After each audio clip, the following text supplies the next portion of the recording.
বন্ধু মনে রাখো ভাইয়া, একটা কথা শক্ত কই, রাগ হইও না প্রিয় ছেলে বাপ। এই কপাল পৃথিবীতে উপার্জনের দুনিয়াবি কোনো কাজে লাগে না। এই হাত পাও এগুলা মানুষের অঙ্গ প্রত্যঙ্গ কাজে লাগে বিভিন্ন উপার্জনের কামে। এই কপাল এটা দুনিয়াবি কোনো কামে লাগে না, দেখ কোনো কাজের জন্য, ওটা দিয়ে কোনো উপার্জনের কোনো কামে, দুনিয়ার কামাইয়ের কোনো কাজে এই কপালের এটুকু জায়গা ব্যবহার হয় না, এটা লাগে না আর কি। তাই এটা আল্লাহ তাআলা কেন বানাইছেন?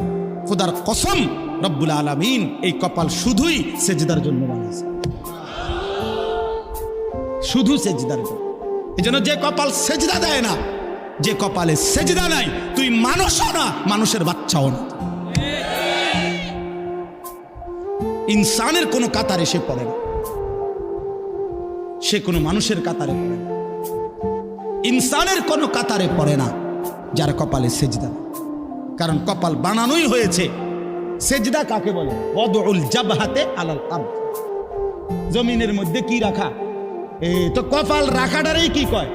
তার মানে সেজদা কপাল, কপাল বানানোই হয়েছে কিসের জন্য?